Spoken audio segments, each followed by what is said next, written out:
Hai, halo. Balik lagi dengan Botak Lapar. Hari ini Botak Lapar lagi di kantor pajak, guys. Gila. Gila nggak? Gua lagi di kantor pajak. Terus gua harus ketemu dengan AR hari ini untuk konfirmasi beberapa hal lah soal perpajakan di kantor gue. Hari ini gua ketemuan di kantor KPP Cakung 2. Ya, di dekat apa sih, Hypermart ya, Hypermart Cakung sini.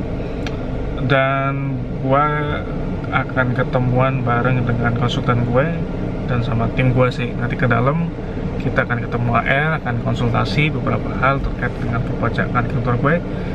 So itu aja sih yang bisa gua kasih tahu ke kalian semua, guys.